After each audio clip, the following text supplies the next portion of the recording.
Hi everyone. आज की video में हम प्राइस एक्शन के बारे में बात करेंगे। प्राइस एक्शन सीखने के लिए हमें किन किन चीज़ों के बारे में पहले सीखना ज़रूरी है, वो सारी चीज़ों के बारे में डिस्कशन करेंगे। इसके अलावा प्राइस एक्शन जानने के लिए हमें किन मल्टीपल टूल्स का यूज़ करना होता है अपने चार्ट पे विदाउट इंडिकेटर्स, हमें क्या ऐसी चीज़ें जाननी ज़रूरी हैं जिससे हम ट्रेंड को आइडेंटिफाई कर सकें या फिर चार्ट को रीड कर सकें। तो ये सारी चीज़ें आज हम इस वीडियो में डिस्कस करेंगे। इसके अलावा अगर आप मल्टीपल वीडियोस देखते हो, प्राइस एक्शन से रिलेटेड हो या कोई भी हो, बट उसको बैक टेस्टिंग नहीं करते या फिर उसको खुद से अप्लाई नहीं करते कभी भी, तो मल्टीपल वीडियोस देखने का भी कोई फ़ायदा नहीं है। किसी की भी वीडियो देखो, कोई भी वीडियो देखो, बट उसको सीखने के बाद ज़रूर अप्लाई करो, तो ही फ़ायदा होगा आपका सीखने का। चलिए स्टार्ट करते हैं। तो सबसे पहले ये जान लेते हैं कि प्राइस एक्शन में हमें क्या-क्या चीज़ें जाननी इम्पोर्टेंट है। प्राइस एक्शन में सबसे पहले हम ट्रेंड एनालिसिस करते हैं, मतलब हमें ये पता होना चाहिए कि चार्ट पे ट्रेंड कौन-सा है, ठीक है? मतलब बुलिश ट्रेंड है, बेयरिश ट्रेंड है, साइडवेज ट्रेंड है, कैसा ट्रेंड है? उसके बाद हम कैंडलस्टिक पैटर्न्स के बारे में बात करेंगे। पैटर्न्स को फाइंड तो हम कर लेते हैं, लेकिन पैटर्न फाइंड करने के बाद भी ट्रेड उल्टा क्यों हो जाता है? या फिर आपने अगर कैंडलस्टिक पैटर्न गलत जगह पे फाइंड कर लिया, बुलिश पैटर्न फाइंड किया है बट उसके बावजूद भी बेयरिश ट्रेंड आ गया, तो उसका रीजन क्या है? ये सारी चीजें हम आज की वीडियो में देखेंगे। इसके अलावा थर्ड और मोस्ट इंपॉर्टेंट थिंग है सपोर्ट एंड रेजिस्टेंस। सपोर्ट और रेजिस्टेंस और साथ में ट्रेंड लाइन, ये दोनों चीजों के बारे में हम डिटेल में एनालिसिस करेंगे। आपने मेरे मल्टीपल चार्ट्स देखे होंगे ट्विटर पे, जो मैं इतने सालों से पोस्ट कर रही हूँ, और उन चार्ट्स को कैसे ड्रॉ मैं करती हूँ, चार्ट्स में जो ट्रेंड लाइन होती है, ट्रेंड लाइन ब्रेक होने के बाद कैसे मूव आता है, एकदम परफेक्ट जगह पे जो हम एंट्री बनाते हैं वो कैसे बनाते हैं, तो ये सारी चीजें हम आज की वीडियो में सीखेंगे। तो सबसे पहले हम बात करते हैं ट्रेंड एनालिसिस की। ट्रेंड जो है हमारे, वो थ्री टाइप्स के होते हैं। या तो हमें अप ट्रेंड दिखेगा मार्केट में, मतलब या तो स्टॉक ऊपर जा रहा है, ठीक है। सेकंड है डाउन ट्रेंड, या तो स्टॉक ऑफ कोर्स नीचे जाएगा, या फिर साइडवेज कहीं नहीं जाएगा, एक ही रेंज में स्टॉक ऊपर नीचे घूमता रहेगा, ठीक है। अब तीनों ट्रेंड्स को हम कैसे आइडेंटिफाई करते हैं, तो चार्ट पे हम सीखते हैं कि अप ट्रेंड कब होता है और डाउन ट्रेंड कब होता है। सबसे पहले देखो, यहाँ पर स्टॉक ने एक हाई लगाया, एक छोटा सा डिप, अगेन एक हाई, एक छोटा सा डिप, अगेन हाई। तो जब भी हमारा हाई ब्रेक होके एक नया हाई बनता है, हाई ब्रेक हुआ फिर एक नया हाई बना, तो इसको बोलते हैं अप ट्रेंड, ठीक है। यहां पर हम देखते हैं एक ही रेंज में है, ये है साइडवेज ट्रेंड, किसी भी डायरेक्शन में मूव नहीं कर रहा है, सिर्फ ऊपर नीचे थोड़ा सा, इसको बोलते हैं साइडवेज। अब अगर हम यहां पर देखें, स्टॉक ने एक लो लगाया, एक सेकेंड लो लगाया, थर्ड लो लगाया, हर बार लो ब्रेक हो रहा है, तो this is a down trend. हम स्टॉक को अप ट्रेंड में तभी मानेंगे जब पिछला हाई ब्रेक हुआ हो, ठीक है। हाई बना लेकिन पिछले वाले हाई से ऊपर बना, इस बार भी दोबारा से हाई बना बट पिछले वाले हाई से ऊपर बना, लो बना पिछले वाले लो से नीचे बना, दोबारा से लो बना पिछले वाले लो से नीचे बना, तो ये जब डाउन स्टेयर्स है या फिर ये अप स्टेयर्स है, तभी हम अप ट्रेंड और डाउन ट्रेंड में कंटिन्यू इसको कंसिडर करेंगे। इसके अलावा यहाँ पर साइड में हम देखें, completely sideways, so this is a sideways trend, ठीक है। तो ट्रेंड्स हमारे क्लियर हो चुके हैं।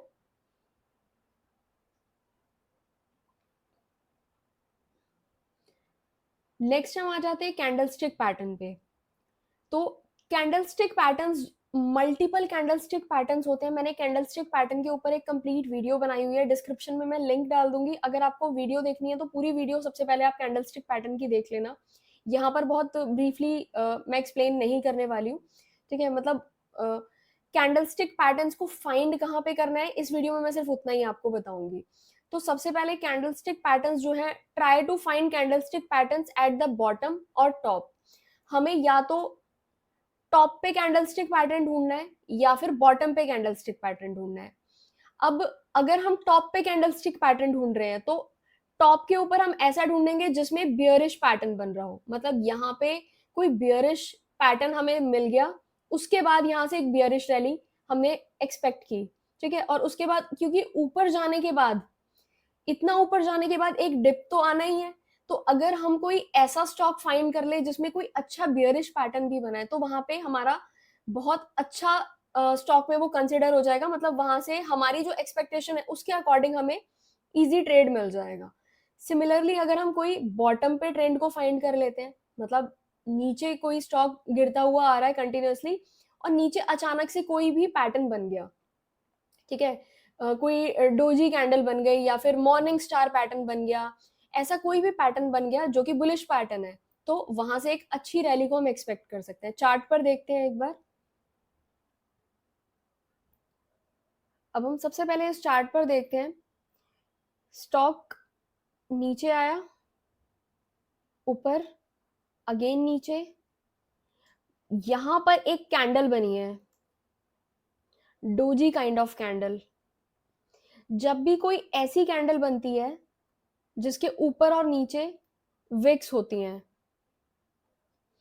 ठीक है, ऊपर और नीचे विक्स होती हैं, या फिर ऊपर एक लॉन्ग टेल होती है और नीचे एक छोटी सी बॉडी होती है, जब भी इस तरीके की कैंडल बने, या फिर नीचे एक लॉन्ग विक होती है, ऊपर एक छोटी सी बॉडी होती है, ठीक है, इस तरीके की कैंडल्स जब भी हमें बनती हुई नजर आए टॉप पर या फिर बॉटम पे, तो ऐसी कैंडल्स के बाद में एक अच्छा मूव एक्सपेक्टेड होता है।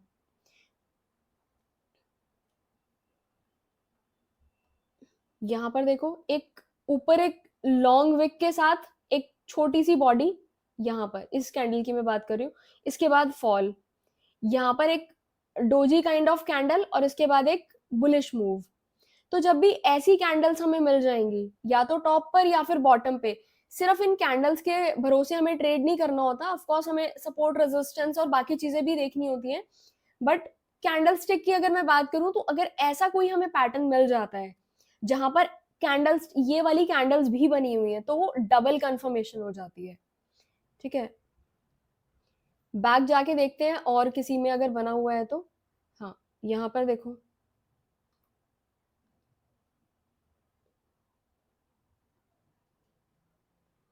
ये कैंडल बॉटम पे बनी है, ठीक है, दोनों साइड लॉन्ग विक्स हैं, और उसके बाद आप मूव देखो, कितना बड़ा मूव है यहाँ से। अब एक और चीज मैं आपको दिखाती हूँ, हमें ऐसी कैंडल्स ना बीच में भी बहुत बार बनती हुई नजर आ जाएंगी। देखो जैसे कि ये यहाँ पे, तो इस कैंडल का कोई मतलब ही नहीं है, यहाँ पे बनी है। कैंडल स्टिक पैटर्न का मतलब ये नहीं होता कि आपने पूरे चार्ट में कहीं पर भी बीच में पैटर्न को फाइंड कर लिया, नहीं। पैटर्न फाइंड करना है या तो टॉप पे करो या बॉटम पे करो। अगर सपोर्ट रेजिस्टेंस आपने ड्रॉ किए हुए हैं, अगर सपोर्ट के पास कोई स्टॉक मूव कर रहा है, आपको सपोर्ट के पास कोई बुलिश पैटर्न मिल गया, तो वहां से स्टॉक में बुलिश रैली एक्सपेक्टेड है।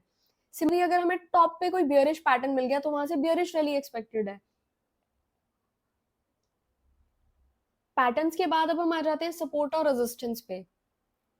वेरी वेरी इंपॉर्टेंट, सपोर्ट और रेजिस्टेंस के लिए भी मैंने एक अलग से वीडियो बनाई हुई है, आप चाहो तो वो कंप्लीट वीडियो भी देख सकते हो। उसके अलावा इस वीडियो में भी मैं कंप्लीट सपोर्ट रेजिस्टेंस के बारे में डिस्कस करूंगी कि सपोर्ट रेजिस्टेंस कैसे ड्रॉ करते हैं। मैं जो मल्टीपल चार्ट्स बना के डालती हूँ, जितने भी चार्ट, चाहे वो ट्विटर पे हो, टेलीग्राम पे हो, इंस्टाग्राम पे हो, जहां पर भी मैं आपको चार्ट्स बनाकर देती हूँ, वो मैं कैसे ड्रॉ करती हूँ, ठीक है, उसके पीछे क्या साइकोलॉजी काम करती है, चार्ट पैटर्न्स क्या होते हैं, ठीक है, ट्रेंड लाइंस क्या होती हैं सपोर्ट रेजिस्टेंस के अलावा, ये सारी चीजें मैं आपको अभी सिखाने वाली हूँ। तो इसके लिए मैं सबसे पहले आपको कुछ स्क्रीनशॉट्स दिखा देती हूँ। ये मेट्रोपोलिस का चार्ट है, मेट्रोपोलिस हेल्थ केयर, ठीक है। ये चार्ट मैंने 9 जुलाई को अपलोड किया था ट्विटर पे। इसमें मैंने क्या किया था, एक आपको यहाँ पर बताया था कि सपोर्ट जो स्टॉक है वो अपने इंपॉर्टेंट रेजिस्टेंस के पास में है, ठीक है, और जैसे ही 1780 के ऊपर ये मूव करेगा, यहाँ से हमें ये यहाँ पे जो टारगेट्स मेंशन है, ये एज अ टारगेट मैंने आपको दिए थे। इसके अलावा ट्रेंड लाइन, ये जो ट्रेंड लाइन थी हमारी, मतलब रेजिस्टेंस की जो लाइन थी, इसके अगर ऊपर स्टॉक निकलेगा तो यहाँ से एक अच्छा मूव एक्सपेक्टेड है, ये हमने एक अनुमान लगाया था, ठीक है। अब ये ट्रेंड लाइन हमने कैसे ड्रॉ करी थी, ठीक है, ये जो रेजिस्टेंस की लाइन है, ये कैसे, क्यों रेजिस्टेंस था, ये सब चीजें हम देखेंगे। और इसके अलावा ये मेट्रोपोलिस का चार्ट है, तो एक बार देख लेते हैं कि इस ट्रेंड लाइन के ब्रेक होने के बाद मेट्रोपोलिस ने हमें कैसा मूव दिखाया है।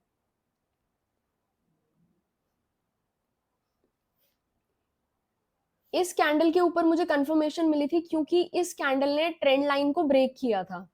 ठीक है, ये रेजिस्टेंस की लाइन थी, इसके ऊपर जैसे ही हमें ब्रेकआउट मिला था तो मेरे को यहाँ पर कंफर्मेशन मिली थी कि यहाँ से एक अपवर्ड मूव पॉसिबल है, और उसके बाद आप देख सकते हो मूव आपके सामने है। ठीक है, अब ये ट्रेंड लाइन हम कैसे ड्रॉ करते हैं एक बार वो सीख लेते हैं। किसी भी ट्रेंड लाइन को ड्रॉ करने के लिए हमें लास्ट हाई या फिर लास्ट लो देखना होता है। जैसे कि इस स्टॉक को मैं थोड़ा सा पीछे ले जाती हूँ,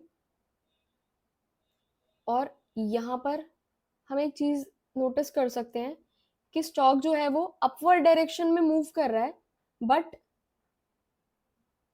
कैसे मूव कर रहा है,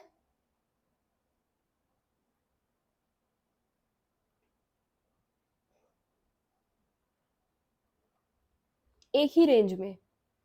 ठीक है, अपवर्ड डायरेक्शन तो है बट रेंज एक ही है। तो यहाँ पर एक हमने चैनल क्रिएट कर लिया। ये अब ये हम चैनल कैसे ड्रॉ करते हैं, मिनिमम हमें 2 टच चाहिए होते हैं ट्रेंड लाइन पर। 2 टच का मतलब है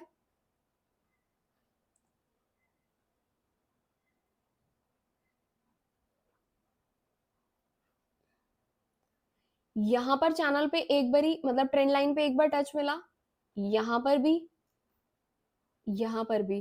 तो मिनिमम हमें 2 चाहिए होते हैं। सेम ऊपर वाली ट्रेंड लाइन पर भी यहाँ पे 2, 3 और ये 4। यहाँ पे हमें 4 टाइम्स मिल गया, मतलब और स्ट्रांग है। मिनिमम हमें 2 चाहिए होते हैं ये। तो यहाँ पे हम देख सकते हैं हमारी लोअर ट्रेंड लाइन ब्रेक हुई है यहाँ पे। ठीक है, तो लोअर ट्रेंड लाइन हमारी ब्रेक हुई है।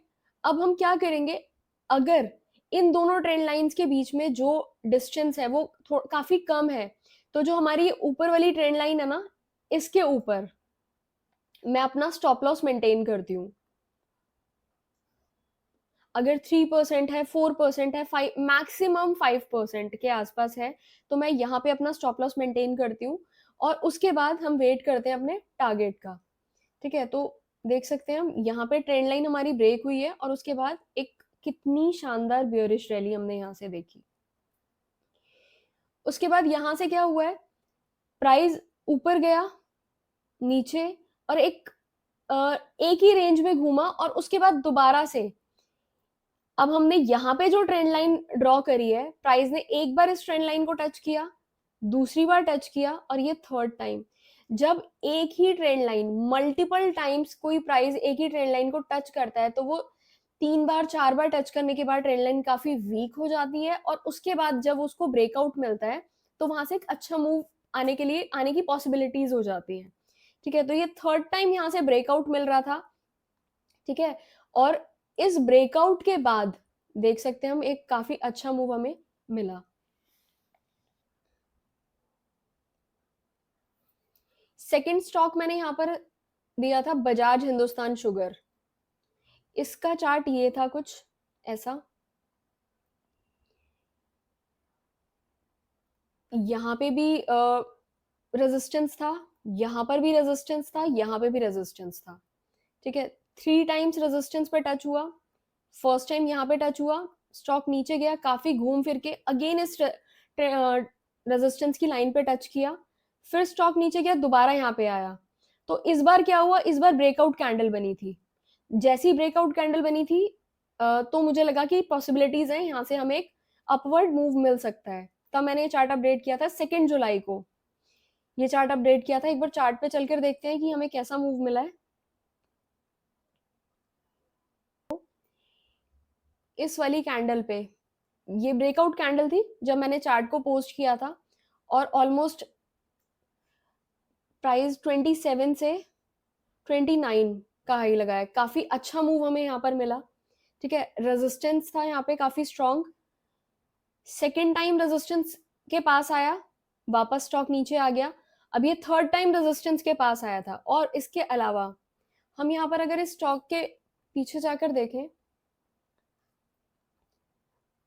स्टॉक में एक डाउन ट्रेंड बना आ रहा था पीछे से। ठीक है, कंटिन्यूअसली नीचे डाउन ट्रेंड बना हुआ आ रहा था। ये जो हमारी रेजिस्टेंस की लाइन है, यहाँ पर आकर स्टॉक ने सपोर्ट लिया, एक छोटा सा पुल बैक दिया, अगेन स्टॉक यहाँ पे आया, थोड़ा सा साइडवेज हो गया। तो जब भी ऐसा सिनेरियो बन जाता है तो यानी कि इस लेवल में कोई तो बात है कि यहाँ पर आके प्राइस रुक रहा है।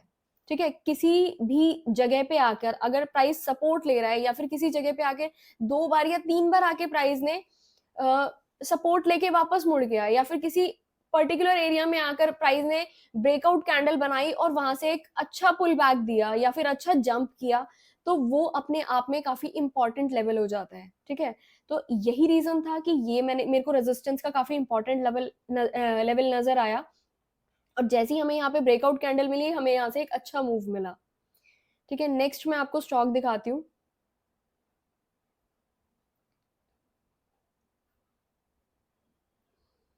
Relaxo, breakout after big consolidation, काफी लंबे कंसोलिडेशन के बाद हमें इसमें ब्रेकआउट कैंडल मिली थी। ये देखो, एक ही रेंज में था स्टॉक, उसके बाद एक बड़ी सी ब्रेकआउट कैंडल, ऊपर रेजिस्टेंस की लाइन है, नीचे सपोर्ट की लाइन है। स्टॉक पर चलते हैं, एक बार देखते हैं।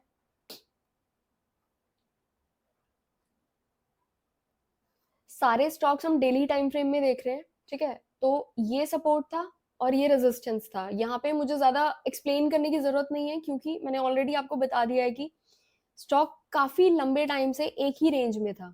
ठीक है, अगर यहाँ पर सपोर्ट ब्रेक होता तो ऑफ कोर्स अच्छा बियरिश मूव आ जाता। क्यों? क्योंकि देखो सपोर्ट कितना स्ट्रांग है, 3 टाइम्स यहाँ से सपोर्ट के पास आया है स्टॉक। ठीक है, अब लेकिन रेजिस्टेंस भी काफी स्ट्रांग था। 4th टाइम रेजिस्टेंस के पास नहीं आया, एक बड़ी सी ब्रेकआउट कैंडल बनी है।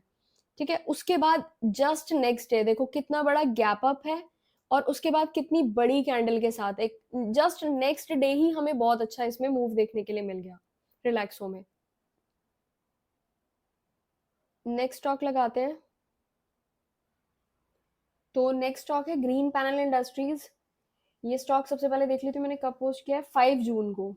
ठीक है, इसमें क्या था, too much consolidation going on, breakout possible in coming days, ऐसा कुछ स्टॉक था। एक ही रेंज में घूम रहा था, मतलब रेक्टेंगुलर पैटर्न बन रहा था हमारा। ठीक है, रेक्टेंगुलर पैटर्न मैंने आपको जो चार्ट पैटर्न वाली वीडियो है उसमें आपको मैंने बताया हुआ है। रेक्टेंगुलर पैटर्न जब भी बनता है, मतलब एक रेक्टेंगुलर शेप में ऐसे पैटर्न बनता है और एक ही रेंज में घूम रहा होता है, मतलब साइडवेज हो जाता है स्टॉक। ठीक है, तो जब भी ऐसा पैटर्न बनता है तो जिस भी साइड हमें ब्रेकआउट मिलता है उस साइड एक अच्छा मूव एक्सपेक्टेड होता है। तो ये देखो यहाँ पर हमें ये ब्रेकआउट कैंडल मिली थी, तो तब ये स्टॉक मैंने पोस्ट किया था। स्टॉक पे चलते हैं, देखते हैं अभी क्या मूव इसमें हमें मिला है।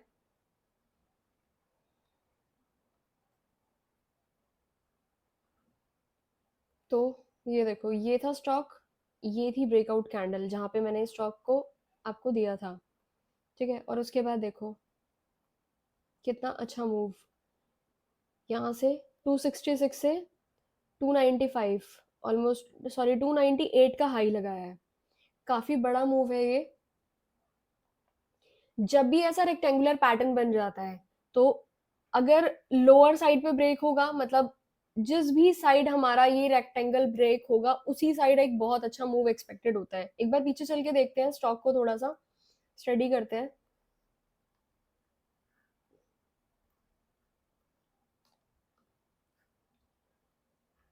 ये स्टॉक्स मैं आपको विद स्क्रीनशॉट्स ना इसलिए दिखा रही हूँ सिर्फ सीखने के मोटिव से, क्योंकि मैं आपको बने हुए चार्ट पे अगर देखो ऐसे बता दूंगी ना कि ये देखो यहाँ पे एक सपोर्ट था, इधर बने हुए चार्ट में, तो आपको लगेगा कि बने हुए चार्ट में बताना बहुत ईजी होता है, क्योंकि बना हुआ चार्ट है तो आपको पहले से पता है कि सामने दिख ही रहा है कि ये ब्रेकआउट मिला, इसके बाद बहुत अच्छा गिर गया। इसलिए मैंने वो चार्ट्स आपको सिलेक्टेड स्टॉक्स कुछ निकाल के दिखाए हैं जो मैंने पहले से दे रखे थे। ठीक है, और कुछ ऐसे भी स्टॉक्स हैं जिनमें अभी तक मूव नहीं आया है, तो उन स्टॉक की भी हम आगे बात करेंगे, उनके नेक्स्ट वीडियो में मैं आपको वो भी दिखाऊंगी कि अभी तक उनमें मूव नहीं आया और हम वेट कर रहे हैं उसमें मूव का। या फिर कुछ ऐसे स्टॉक्स जिनमें स्टॉप लॉस हिट हुए हैं, मैं आपको वो भी दिखाऊंगी कि उसमें हमारी क्या गलती रही है कि उसमें हमारे स्टॉप लॉस गए हैं। तो यहाँ पर हम देखते हैं, ये देखो सपोर्ट ब्रेक हुआ, यहाँ पे क्लियरली मेंशन है कि बहुत अच्छा सपोर्ट था। क्यों? क्योंकि सपोर्ट पे एक बार आया, सेकेंड टाइम आया, थोड़ा सा कंसोलिडेट हो गया यहाँ पे आके, और ये थर्ड टाइम स्टॉक जैसे ही आया, ब्रेकआउट कैंडल बनी यहाँ पर। देखो ये वाली ब्रेकआउट कैंडल थी, रेड कैंडल, इसके साथ जैसे ही ब्रेक हुआ, इतना बड़ा मूव। ठीक है, यहाँ पे भी देखो, इधर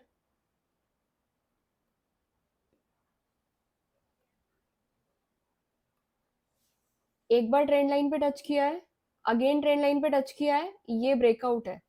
ठीक है, ब्रेकआउट देने के बाद अब एक और चीज हम यहाँ पर सीखते हैं। अगर किसी स्टॉक ने ऑलरेडी ब्रेकआउट दे दिया और स्टॉक ऊपर भी चला गया, जैसे कि यहाँ पे हुआ है, स्टॉक ने ब्रेकआउट दिया, स्टॉक यहाँ चला गया, तो आप कभी भी यहाँ पे बाय नहीं करोगे, आप वेट करोगे। अगर स्टॉक फिर से इस ट्रेंड लाइन के पास आ जाता है, ठीक है, अगर यहाँ पे फिर से आता है और यहाँ पे आके सपोर्ट लेता है, तो हम फिर से यहाँ पे एंट्री बना सकते हैं। क्यों? क्योंकि जब भी स्टॉक ऊपर निकल जाता है, तो ये जो ट्रेंड लाइन है हमारी, ये जो रेजिस्टेंस की लाइन थी, ये रेजिस्टेंस की लाइन बाद में हमारा सपोर्ट बन जाती है।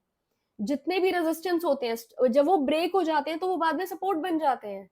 ठीक है, तो ये रेजिस्टेंस यहाँ से ब्रेक हुआ, प्राइस ऊपर गया, अगेन प्राइस नीचे आया है, ये रेजिस्टेंस पे ही सपोर्ट लेके प्राइस फिर से ऊपर निकला है।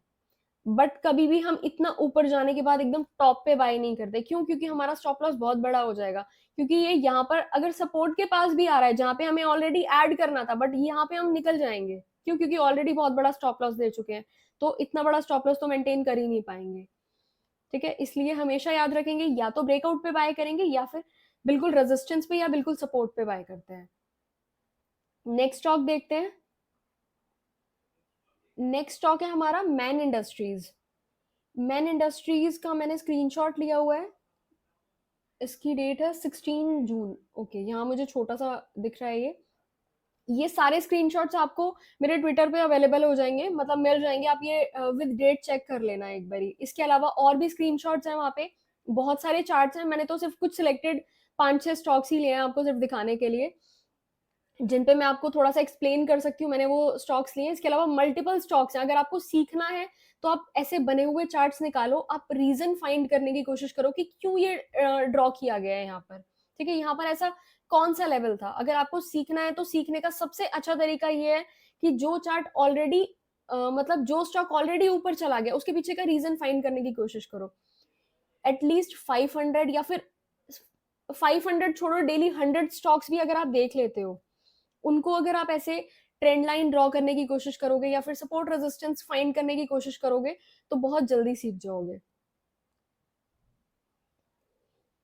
यहाँ पे देखो, अभी जो मैंने आपको जिस चीज के बारे में बताया कि जब भी हमारा ब्रेकआउट हो जाता है, उसके बाद स्टॉक ऊपर जाके वापस जब भी नीचे आता है सपोर्ट, तो ये हमारा सपोर्ट बन जाता है, और इसके बाद भी एक अच्छा मूव पॉसिबल होता है। तो ये कौन सा स्टॉक है? Man industries. मैन इंडस्ट्रीज को चार्ट पे चलकर देखते हैं। भाई, तो ये था स्टॉक मैन इंडस्ट्रीज का।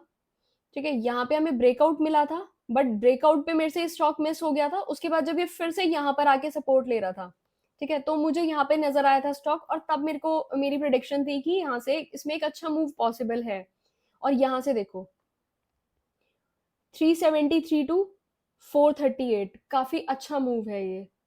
ठीक है, तो ये सपोर्ट और रेजिस्टेंस के लेवल्स को ड्रॉ करना हमने सीखा है। कैसे ड्रॉ करते हैं, अभी मैं आपको सेम स्टॉक में पीछे जाके दिखाती हूँ। यहाँ पे देखो, यहाँ पे यहाँ से स्टॉक ऊपर गया, स्टॉक ने एक लो लगाया, एक कैंडल बनाई, डोजी काइंड ऑफ कैंडल। अभी जो हमने कैंडल स्टिक की बात करी थी, ठीक है, नीचे एक रेड कलर की कैंडल मिली है जिसमें नीचे एक लॉन्ग विक थी। ठीक है, यहाँ से स्टॉक का प्राइस फिर से ऊपर निकला, अगेन एक लो लगाया, फिर से ऊपर, नीचे दोबारा से एक लो, फिर से ऊपर। अब इस बार हमें नोटिस करने वाली बात यह है कि लास्ट जहां से स्टॉक ऊपर गया था, एग्जैक्ट उसी लेवल से दोबारा से स्टॉक यहां से ऊपर गया है। मतलब वही वाली बात कि इस वाले लेवल में कोई तो बात होगी कि एक बार स्टॉक ने यहाँ से रिवर्सल दिया, अगेन स्टॉक ने यहाँ से रिवर्सल दिया, और फिर से जब ये थर्ड टाइम यहाँ पर आया है, तो क्या पॉसिबिलिटीज नहीं है कि सेम प्राइस से स्टॉक फिर से रिवर्सल देगा? ऑफकोर्स पॉसिबिलिटी है। यही होते हैं सपोर्ट के लेवल्स। ऑलरेडी हमें दिख रहा है कि चार्ट पहले ये चीज कर चुका है तो आगे भी वही करेगा। चार्ट हमेशा अपनी हिस्ट्री को ही रिपीट करता है, ठीक है। तो ये थर्ड टाइम जैसे ही यहाँ पर आया तो ये लेवल इसीलिए इंपॉर्टेंट हो जाता है क्योंकि पहले भी 2 बार सेम चीज हुई थी। इतनी सी ही बात है, बहुत सिंपल सी चीज है, बट सिंपल चीजें लोगों को लगता है कि वर्क नहीं करती, बट एक्चुअल में वर्क सिंपल चीजें ही करती हैं, ठीक है। तो जैसे ही नीचे आया, ये सपोर्ट का लेवल था, यहाँ से हमने स्टॉक को बाय किया और अगेन एक अपवर्ड मूव। तो ये जितनी भी चीजें हमने जानी है, आप इन सभी चीजों के बारे में प्रैक्टिस करिए, ठीक है। मल्टीपल चार्ट्स को ओपन करके देखो, अपने आप से खुद से अपने सपोर्ट और रेजिस्टेंस ड्रॉ करो और उनको वॉच करो कि आपके खुद के जो सपोर्ट रेजिस्टेंस है वो वर्क करते हैं या फिर नहीं करते। Thank you so much for watching this video.